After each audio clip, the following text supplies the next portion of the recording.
사도행전 2장 43절입니다. 그러나 그 사도들로 인하여 나타나는 징후와 표적 둘 다 모두 사람들에게 그것은 크게 두려워하는 원인이 되어졌다. 사도들이 기사와 이적을 나타내는 것에 대해서 많은 사람들은 많은 생각을 할 수 있습니다. 안진뱅이가 일어나는 것, 일어나서 뛰어다니는 것, 병든 자가 치료를 받아 건강한 모습으로 생활하는 것을 생각할 수 있어요. 이적이란 자연 법칙으로 이해할 수 없는 일을 이야기합니다. 과학으로 설명되지 않는 일들을 이야기하죠. 이적이라는 것은요. 상식에서 벗어난 거죠. 이적의 중심에는 이적을 통해 하나님이 전달하는 의미가 무엇인지를 아는 것이 중요합니다.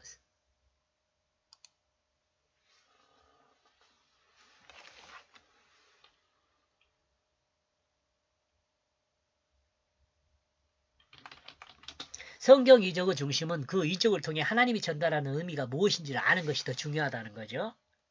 이적이 사실이냐 아니냐 거짓이냐 뭐 중요한 것이 아닙니다. 이것은. 이적의 사실보다는 더 중요한 것, 사실보다 더 중요한 것은 이적을 통해서 계시한 하나님 뜻이 무엇인지를 아는 것이 더 중요합니다.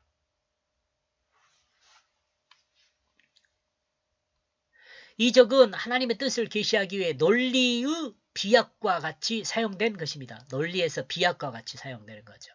좀 건너뛰는 거죠.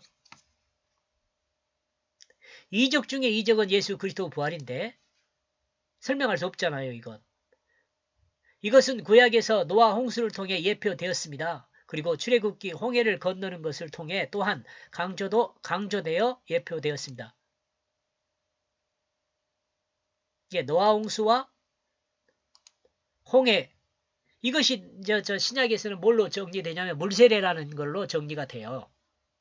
그리고 이 물세례라는 것을 통해 불세례란 이름으로 적용하여 완성합니다. 불세례는 뭐라고 성령 세례라고 이야기하잖아요. 앞에서 설명을 했으니까 다 이해하죠.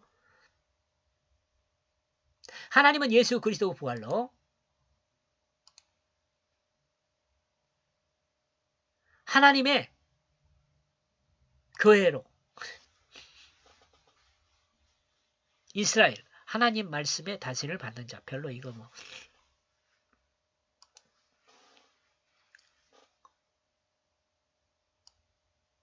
지워버립시다. 부활로 하나님의 교회로 죄와 죽음의 영역에서 하나님의 그 뜻 안의 영역으로 구출하셨습니다. 그리스도인의 신앙은 예수 그리스도를 죽은 자 중에서 부활케 하신 하나님의 그 역사에 기인하고 있습니다. 그러므로 이것은 믿음의 눈이 있는 자에게는 하나님의 구속사의 표적이고 증거이죠. 그러나 신앙이 없는 자에게는 믿을 수 없는 대수롭지 않은 그냥 이야기에 멈추죠. 믿음이 있는 사람과 믿음이 없는 사람은 많은 차이를 나요. 어떤 것에 대해서, 어떤 사건에 대해서도 다 그래요. 관점의 차이가, 세계관의 차이가 사람에게 큰 차이를 주는 거죠. 믿음의 세계관을 갖고 있는 사람과 불신의 세계관을 갖고 있는 사람은 사실은 대화가 될 수가 없죠. 관점이 완전 다르니까. 이런 점에서 보면 이적과 기사는 같은 이야기인 것 같지만 약간 차이가 있습니다. 특히 제자들이 행한 기사와 이적은 과학적으로 설명할 수 없는 것을 이야기할 수 있는데 이 중 가장 큰 이적은 사람의 변화를 할 수 있습니다. 사람의 변화도 과학적으로 설명한다. 뭐 심리학이니 요즘 뭐 그런 거 있지만은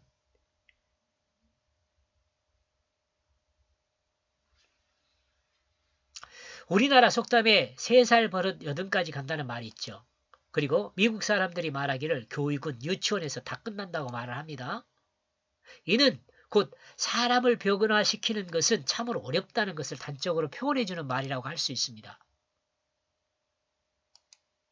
제가 신학교 다닐 때 60이 넘어서 신학교 온 사람이 있었어요.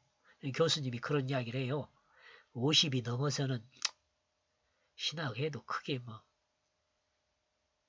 바뀌지 않는다는 거예요.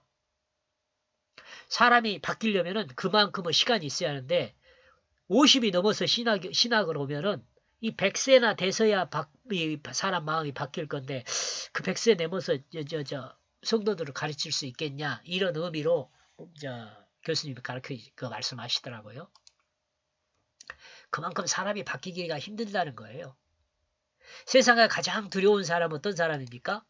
예수님의 제자들은 예수로 인하여 세상 사람들에게 두려움은 존재가 되었습니다. 예수로 인하여. 그렇다면 제자들이 권력을 가진 사람이었습니까? 아니잖아요. 돈이 많은 사람입니까? 아니잖아요. 힘이 셉니까? 아니요. 상받다 예수님의 제자들은 위에서 언급하고 있는 그 어떤 부분에도 속하지 않는 사람들입니다. 다만 예수 그리스도의 십자가와 부활을 통해 하나님의 진실한 그 역사를 믿음으로 자신들의 모습이 하나님의 사람으로 변화받은 사람들이었습니다. 자신들의 모습이 하나님의 사람으로 변화된 사람이었습니다. 이 하나님의 사람으로 변화된 사람을 이 사람들은 두려워하고 있죠. 아마도 예수님의 제자들이 세상 사람들에게 두려움을 줬다면 이는 하나님이 창조한 하나님의 본질을 회복한 것이 원인이었을 것입니다. 어떠한 상황에도 하나님이 창조한 창조 질서의 본질을 잊지 않은 것, 이것은 모든 사람에게 두려움을 주는 것입니다. 핍박과 고난이 있어도 굴하지 않고 온전한 하나님의 사람의 모습을 간직하고 자신의 삶을 사람이야말로 세상에 두려워하는 사람이라 할 수 있습니다. 여기서 끝나지 않습니다. 온전한 삶을 사는 사람에게는 하나님의 이적이 함께하는 것을 확인한 세상은 온전한 삶을 사는 사람에게 하나님께서 함께한다는 것을 확인한 세상은 하나님의 백성 곧 하나님의 말씀을 간직한 주님의 제자들을 두려워하지 않을 수 없었어요. 이 시대에도 나와 여러분이 온전하게 하나님 말씀으로 있으면 마찬가지라고 생각해요. 마찬가지라고.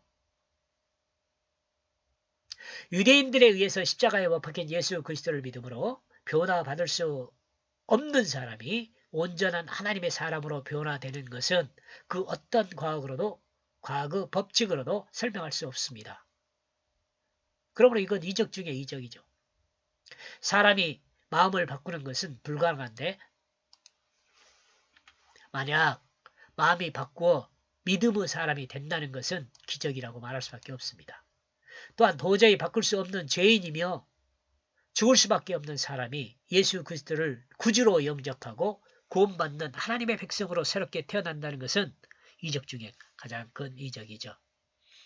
나와 여러분도 이 이적에 포함되어 있습니다.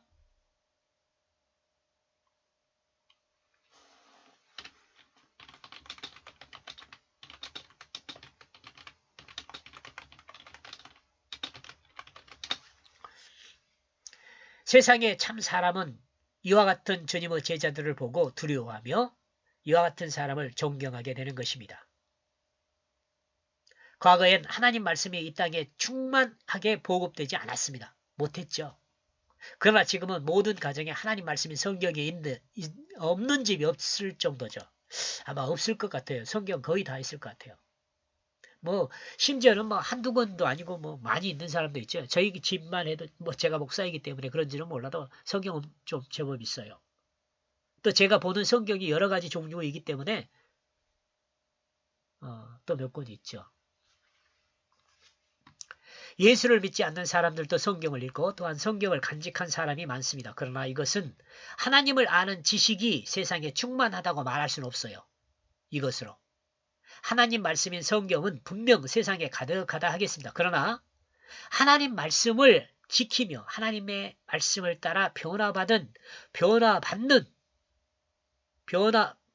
변화를 받아 변화받은 그 모습으로 사는 사람은 아주 소수라고 할 수 있습니다. 아주 소수라고 할 수 있어요. 아직 세상이 변화되지 않기 때문이 그렇죠. 이사야 선지자가 말하는 것처럼 하나님을 아는 지식이 물이 바다를 덮은같이 세상에 충만할 때 세상은 하나님의 나라로 변화된다고 했습니다. 그런데 아직은 하나님을 아는 지식을 공급하는 예수를 믿는 것이나